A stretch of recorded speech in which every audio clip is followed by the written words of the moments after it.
একটা সময়ের কথা, একটা গ্রামে পল্লবী নামে একটা মেয়ে ছিল। সে ছিল তার মা ছিল। তারা খুব গরিব ছিল। তার মা মানুষের বাড়িতে বাড়িতে কাজ করতো আর তাদের সংসারটা খুব কষ্টে চলতো। কয়েকদিন পরেই নতুন বছর আসছিল। নতুন বছরের কেক কোনো বাড়ি তারা কাটতে পারেনি।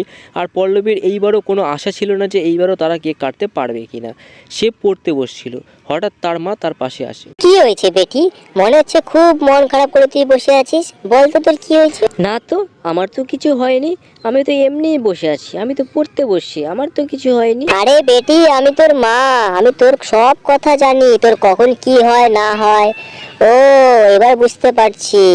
এইবারও আমরা কেক কাটতে পারবো না, তার জন্য তোর মন খারাপ, তার জন্য তুই মন খারাপ করে বসে আছিস।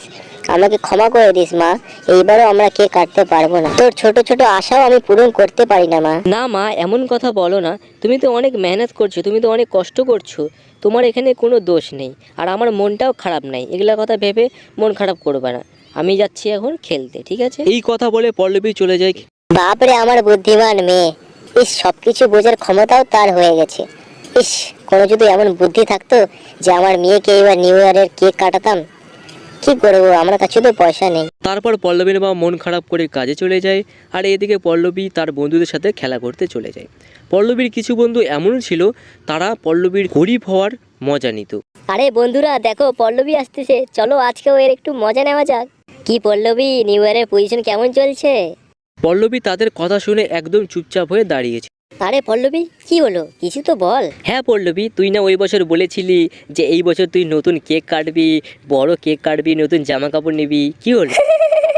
কি আর বলবে, ওই প্রত্যেক বছরের মতন এই বছরও জলের মধ্যে রুটি ভিজাই খাবে, বড় আছে কেক কাটতে। সেই বাচ্চাগুলো পল্লবীর ওপর খুব হাসছিল। আর পল্লবীর খুব খারাপ লাগে। আর পল্লবী সেখান থেকে কাঁদতে কাঁদতে চলে যায়। তার পাশেই একটা বড় গাছ ছিল। সেই গাছের উপরে একটা ভূত ছিল। ভূতটা তাদের সব কথা শুনছিল। ভূতটার খুব কষ্ট হয় পল্লবীর জন্য। আর ভূতটাও পল্লবীর পিছন পিছন যায়। তারপর পল্লবী সেই একটা শুনশান জায়গার মধ্যে একাই বসে কান্না করছিল। এরা সবাই আমার সাথে কেন মজা করে? আমি খেলবো না এদের সাথে কোনোদিনও। কি হয়েছে বাচ্চা, তুমি কাঁদছো কেন? পল্লবী সেই ভূতটাকে দেখে খুব ভয় পেয়ে যায় আর সেখান থেকে পালানোর চেষ্টা করে। বাঁচাও, বাঁচাও, মা বাঁচাও, মা ভূত বাঁচাও। আরে আরে বাচ্চা, ভয় পাওয়ার কিছু নেই, আমি তোমাকে কিচ্ছু করব না। তোমার সাথে কি হয়েছে, তোমার কি হয়েছে বলো? আমি দেখলাম সেখানে সেই বাচ্চাগুলো তোমার সাথে খুব মজা করছিল। ওরা আমার বন্ধু না, ওরা সব সময় আমার সাথে মজা করে, আমার গরিব হওয়ার মজা করে। আমার মা আমার জন্য নিউ ইয়ারের কেক আনতে পারে না, তার জন্য এরা খুব মজা করে। এটা বলে পল্লবী আবার কান্না করতে চালু করে। আরে আরে, এটার জন্য আমার কান্না করার কি আছে? আমি তোমাকে কেক আনিয়ে দেবো। একটা না, তুমি যতগুলো চাইবে ততগুলো তোমাকে আমি কেক আনিয়ে দেবো। এটা শোনার পর পল্লবী খুব অবাক হয়ে যায় আর কান্না করা বন্ধ করে দেয়। কি সত্যি? তো কি, এই দেখো। তারপর ভূতটা জাদু করে একটা কেক এনে। আরে বাহ, এ তো সত্যিকারের কেক। তুমি তো কামাল করে দিলে ভূত কাকা। তো এখন বাড়িতে নিয়ে যাও এই কেকটা, আর তোমার মায়ের সাথে নতুন বছরের সেলিব্রেশন করো। হ্যাঁ হ্যাঁ, আমি এখনই যাচ্ছি ভূত কাকা, তোমাকে অনেক ধন্যবাদ। পল্লবী সেই কেকটাকে নিয়ে বাড়ির পথে যাচ্ছিল। হঠাৎ করে সে রাস্তার মধ্যে দুইজনকে দেখলো, তারা না কেক কাটাতে মন খারাপ করে দাঁড়িয়েছিল। কি হয়েছে বন্ধুরা, তোমরা এমন মন খারাপ করে কেন দাঁড়িয়ে আছো? তুমি তো জানো পল্লবী, আমাদের কেন মন খারাপ। আমরা এই বছরও নিউ ইয়ারে না কোনো জামা নিতে পারবো না কেক কাটতে পারবো। আমাদের বাবা মা অতটাও বড়লোক না যে আমাদেরকে কেক আর জামা কিনে দিবে নতুন বছর। এটা শোনার পর পল্লবীর মনটা খুব খারাপ হয়ে যায়। সে বাড়ি না গিয়ে সেই ভূতের কাছে আবার যায়। আরে আবার কি হলো, তুমি আবার ঘুরে আসলে? তুমি তো আমাকে কেক দিয়ে আমার মনটা খুব ভালো করে দিলে, কিন্তু এখনো অনেক বাচ্চা এমনও আছে যারা কেক না কাটাতে তাদের মনটা এখনো খারাপ আছে, তাদের জন্য আমার খুব কষ্ট হচ্ছে। পল্লবীর কথা শুনে ভূতটা হাসতে লাগে। किसी ने खूब कहा है, बच्चे मन के सच्चे। ঠিক আছে, এইবার তোমরা সবাই নিউ ইয়ারে কেক কাটবে। পল্লবীর সেই ভূতের এই কথাটা শুনে পল্লবীর মনটা খুব ভালো হয়ে যায়। তারপর সে সেখান থেকে বাড়ি ফিরে যায়।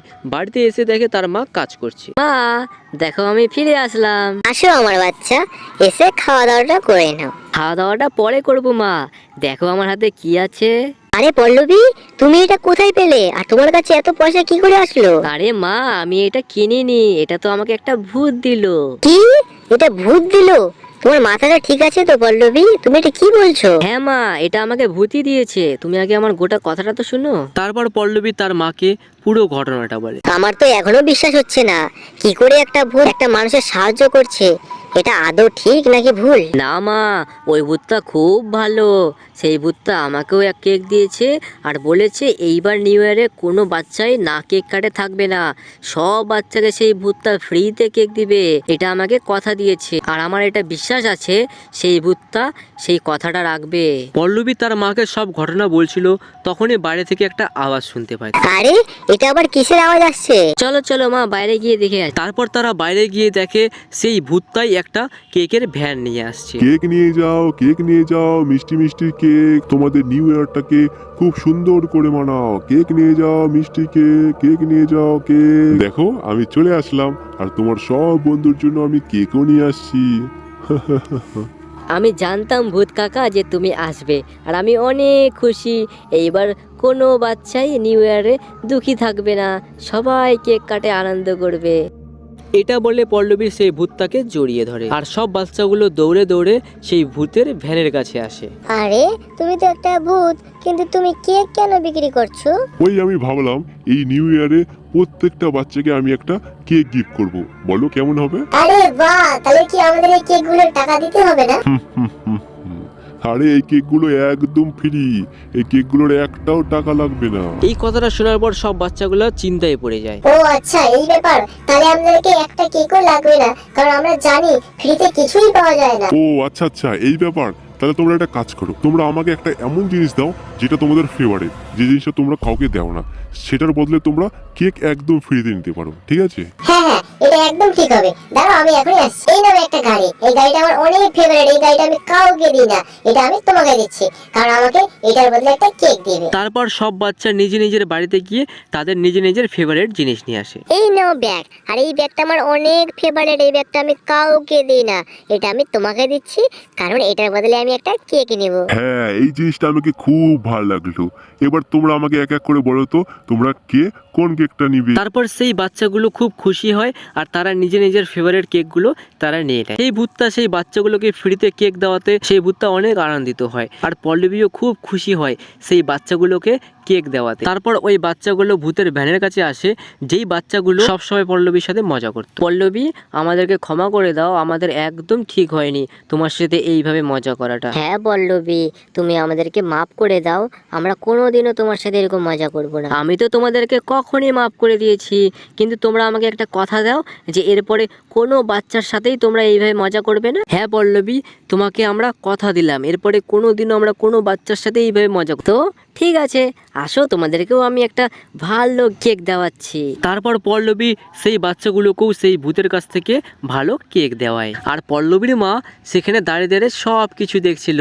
তারপর পল্লবীর মা ভূতটাকে বলে, আমি জানি না আপনি কে, কিন্তু তুমি এই বাচ্চাগুলোকে ফ্রিতে কেক দিয়ে এত আনন্দিত করছো যে আমরা তোমার উপরে খুব আভারী। তোমাকে অনেক অনেক ধন্যবাদ। আরে আরে, এগুলা সবকিছু তো পল্লবীর জন্য হলো।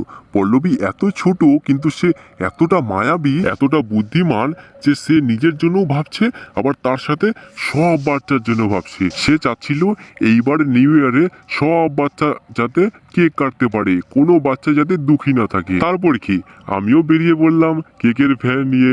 কেক নিয়ে যাও, কেক, মিষ্টি মিষ্টি কেক, কেক নিয়ে যাও, ফ্রির কেক। তারপর কি সেই ভূতের সাথে সব বাচ্চাগুলোও হাসতে লাগলো আর পল্লবীও খুব খুশি ছিল সব বাচ্চাকে কেক কাটার জন্য। তারপর থেকে প্রত্যেকবার নিউ ইয়ারের সময় সেই ভূতটা সব বাচ্চাদেরকে ফ্রিতে কেক খাওয়াতো।